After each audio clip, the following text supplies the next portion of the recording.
सिमरन से सुख होत है, सिमरन से दुख जाए। कहे कबीर सिमरन किए, साईं माही समाए। ये वाणी संत श्री कबीर साहिब जी की है। ये उनकी पुस्तक सिमरन का अंग से ली गई है। इस वाणी में संत कबीर दास जी इस प्रश्न का उत्तर दे रहे हैं कि कैसे कोई अपने परमात्मा, अपने प्रभु, अपने खुदा भगवान को प्राप्त कर सकता है। परमात्मा की खोज में लगे अनेक लोगों के मन में हमेशा एक सवाल रहता है कि कैसे मैं अपने परमात्मा, अपने वाहिगुरु को पा सकता हूँ।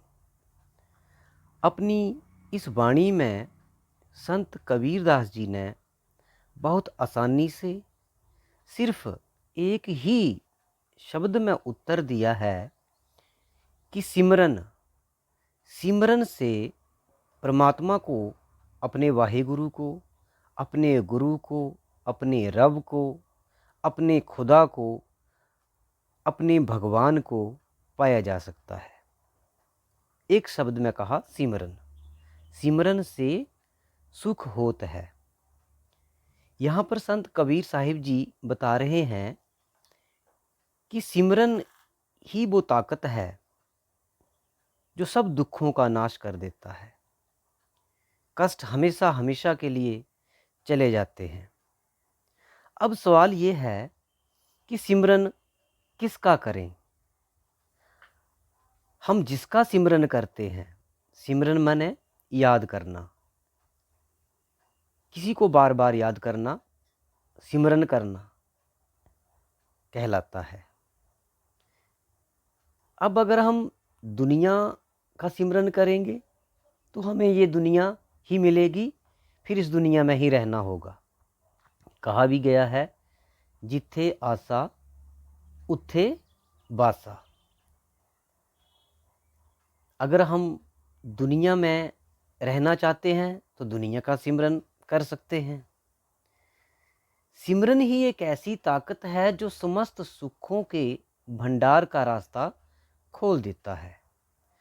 सिमरन करने से ही समस्त सुखों की प्राप्ति की जा सकती है और सिमरन ही वो ताकत है जिसको करने से दुख चला जाता है।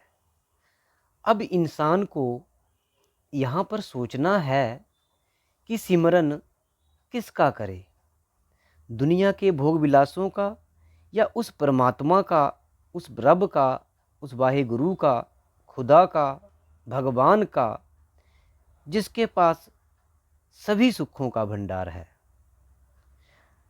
अगर कभी मौका मिल जाए रब से कुछ मांगने का तो रब से क्या मांगना? रब को तो रब से रब को ही मांग लो, बाकी सब कुछ उस रब के साथ अपने आप ही चला आएगा। खैर, हम बात कर रहे थे कि सिमरन किसका करना है। सिमरन करना है उस रब का, वाहिगुरु का, परमात्मा का, उस नाम का सिमरन करना है जिससे सारा जग उत्पन्न होया। गुरबाणी में प्रभु के सिमरन को समस्त सुखों का सागर कहा गया है।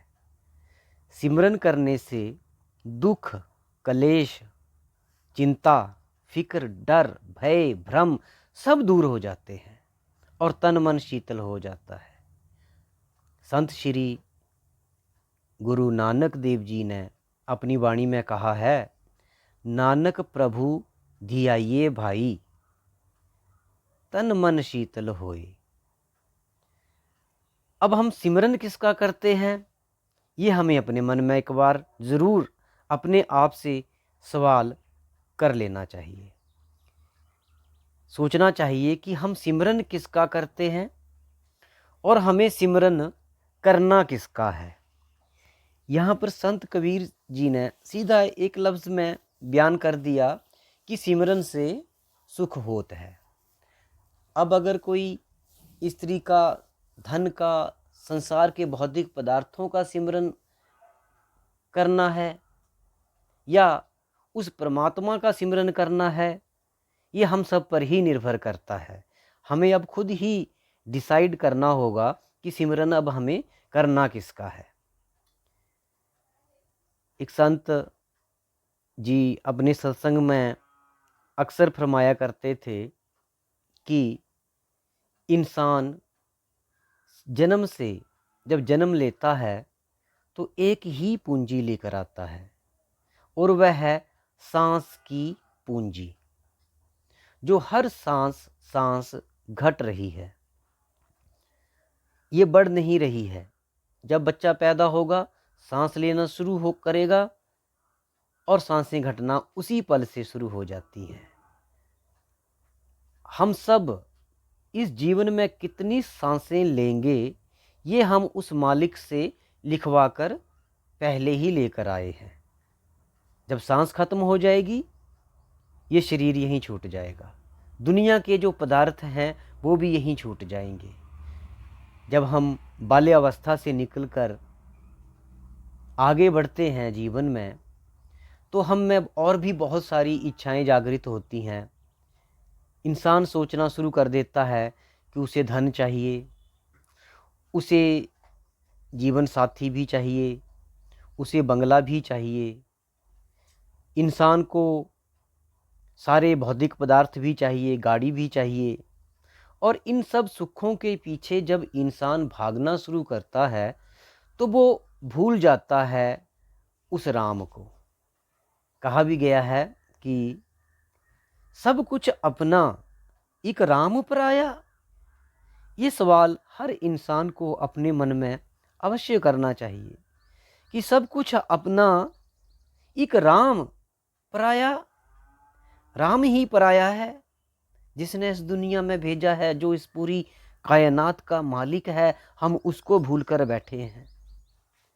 खैर, मिलना तो वही है जो लेख हम लिखवा कर ले आए हैं। इंसान सोचता है कि दुनिया की सारी वस्तुओं को इकट्ठा कर लूं फिर सिमरन करूंगा। अभी बच्चों को पढ़ाना है, बच्चों को पढ़ा लेते हैं, बच्चों की शिक्षा पूरी कर लेते हैं, उसके बाद सिमरन करेंगे। फिर बच्चों की शादी करनी है, उसके बाद सिमरन करेंगे। फिर इच्छा रहती है कि अब मैंने अपने पोते पोतियों को देखना है, उसके बाद सिमरन करेंगे। और ऐसा सोचते सोचते इंसान की जो पूंजी है, सांस की पूंजी, वो खत्म हो जाती है। ये दुनिया की सारी वस्तुएं, ये दुनिया के सारे रिश्ते नाते, ये सब कुछ छूट जाते हैं और किस्सा खत्म हो जाता है। हरि नाम जपा नहीं, हरि नाम जपा नहीं, रह गया जो असल काम, जिस काम के लिए परमात्मा ने इंसान को धरती पर भेजा है, उस रब को हम भूल कर बैठ जाते हैं। आगे कबीर साहब जी क्या फरमा रहे हैं, जरा ये भी सुनते हैं। दुख में सिमरन सब करे, सुख में करे ना कोई। जो सुख में सिमरन करे, तो दुख काहे का होई। अब इस वाणी में कबीर साहब जी ने कहा कि दुख में सिमरन सब करे। इंसान का स्वभाव ज़्यादातर बहुत स्वार्थी होता है। जब इंसान को किसी वस्तु की ज़रूरत होती है तो वो उस वस्तु के पीछे भागता है, उसे मांगने के लिए रब से प्रार्थना करता है। जब उसे कष्ट आ जाता है, दुख आ जाता है, तकलीफ़ आ जाती है, तो इंसान अपने रब को, अपने परमात्मा को, अपने वाहे गुरु को याद करना शुरू कर देता है।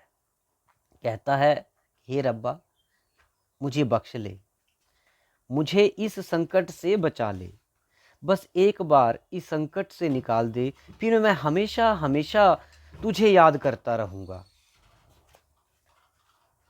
बस एक बार, एक मौका रब मुझे दे दे। लेकिन परमात्मा जो दया का सागर है, दयालु है, वो करुणा का सागर है, वो अपनी दया भेज देता है। रब को पता है, उस बाप को पता है कि उसके बच्चे को क्या चाहिए। रब अपनी दया भेज देता है। करुणा का सागर जो ठहरा, दुख कष्ट समाप्त हो जाते हैं उस परमात्मा की शरण में जाने से, उस परमात्मा का सिमरन करने से, उस परमात्मा को याद करने से। लेकिन इंसान फिर भूल जाता है, स्वभाव है इंसान का, फिर भूल जाता है, उस रब को भूल जाता है, अपने वाहे गुरु को भूल जाता है। सांस खत्म हो रही है, एक एक पल घट रहा है, लेकिन इंसान दुनिया के रंग तमाशों में लीन हो जाता है। अगर सुख में भी उस रब को याद करे, सिमरन करता है, तो दुख नहीं आता है। जो सुख में सिमरन करे तो दुख काहे का होए। यहाँ पर कबीर साहब जी समझा रहे हैं, बता रहे हैं कि इंसान को सुख में भी उस परमात्मा का शुक्र है करना चाहिए। आगे कबीर साहब जी कहते हैं, सुख में सिमरन ना किया, दुख में किया याद, कह कबीरा ता दास की, कौन सुने फरियाद। अब यहाँ पर कबीर साहब चेतावनी देते हुए समझा रहे हैं कि ऐ इंसान, फिर जब दोबारा दुख तुझे आता है, इंसान फिर रोना शुरू कर देता है। लेकिन यहाँ पर संत कबीर जी सीधा कहते हैं कि बैंक में पैसा जमा होगा तभी तो एटीएम से पैसा निकलेगा ना। जब सुख का समय था, हमने उस नाम रूपी दौलत को इकट्ठा नहीं किया, उस परमात्मा के बैंक में नाम रूपी दौलत को जमा नहीं किया। कष्ट फिर आएगा, दुख फिर आएगा। धूप और छांव इस जीवन का आधार है। कभी धूप आएगी, कभी छांव आएगी, कभी सुख आएगा, कभी दुख आएगा, लेकिन आएगा जरूर। जब दुख आएगा तो कौन साथ देगा? वो नाम की दौलत जो हमने उस परमात्मा के बैंक में जमा करके रखी है। अगर वो दौलत जमा होगी तो परमात्मा फिर से दया, मेहर, करुणा भेज देगा। लेकिन अगर नहीं होगी, हरि नाम नहीं जपा होगा, उस राम को याद नहीं किया होगा, तो परमात्मा भी क्या करेगा? फिर परमात्मा कहाँ से दया भेजेगा? इस सवाल को हर इंसान को अपने आप में सोचना चाहिए। 24 घंटे एक दिन में होते हैं, 24 घंटे का 10%, संत कहते हैं 10% उस मालिक को दे देना चाहिए। हमें अपनी जो कमाई है उस कमाई का भी शुक्र उस मालिक को करना है, और उस कमाई का भी 10% हमें मानव कल्याण में लगाना है। मानव सेवा, हरि की सेवा। लेकिन हम फिर से लालच में आ जाते हैं और सोचते हैं कि सब कुछ मेरा, एक राम पराया। सब कुछ मेरा, कि सब कुछ मुझे ही मिले, राम को हम भूल कर बैठे हैं। संत कबीर जी आगे समझा रहे हैं कि सिमरन करके, नाम की कमाई करके हमें अपना बैंक भर लेना है। अब आगे संत कबीर जी समझा रहे हैं कि सिमरन कैसे करना है। जरा ये भी हम सुनते हैं। कहते हैं कबीर साहब कि सुमिरन की सुध यूं करो, एक पल बसरै बिसरै नाही। सिमरन की सुध यूं करो, इक पल बिसरै नाही, जिस निस दिन आठों जाम, चिंता तो सतनाम की और न चितवै दास।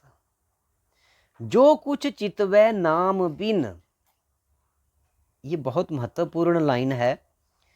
कबीर साहब कह रहे हैं जो कुछ चितवै नाम बिन, सोई काल की फांस। यहाँ पर कबीरदास जी कह रहे हैं कि ए इंसान, तुझे बहुत संभल कर चलना है। सिमरन की सुध हमें कैसे करनी है? हमें सांस सांस सिमरन करना है। जिस रब से, जिससे हमें प्रेम होता है, उसकी याद हमें हर क्षण हर घड़ी रहती है, हर पल रहती है, सांस सांस में उसकी याद रहती है। जैसे संत मीराबाई जी ने कहा, मैं तो गिरधर के घर जाऊं। और भी कहा गया है कि मैं हर सांस में उस रब को याद करूं। सांसों की माला में सिमरूं पी का नाम। सांस सांस में उस रब की याद होनी चाहिए। सुमिरन की सुध यूं करो, जो गागर पनिहार, हौले डोले सुरत में कहे कबीर विचार।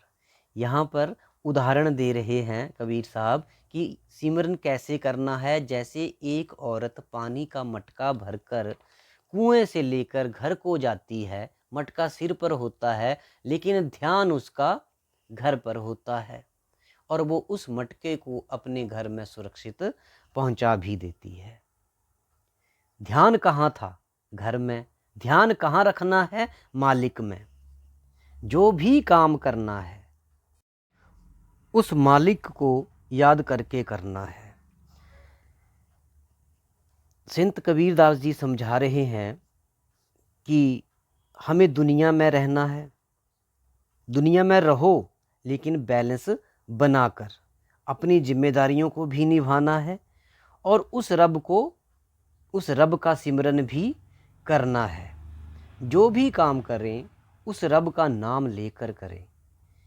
काम शुरू करने से पहले कहें कि हे मेरे रब्बा, मैं ये काम आपका नाम लेकर शुरू कर रहा हूँ या शुरू कर रही हूँ। याद रखना, जिस काम में रब का नाम नहीं, वो काम काल की चाल है। इसीलिए कबीर जी कहते हैं कि जो कुछ चितवै नाम बिन, कि जिस काम में उस परमात्मा का नाम नहीं, ए इंसान समझ ले कि वो काम शैतान का है, वो उस काल की चाल है। अपने बुद्धि का, विवेक का इस्तेमाल करके हमें सोचना है, विचारना है। जिस काम को भी करें उस मालिक का नाम लेकर करें। धन्यवाद।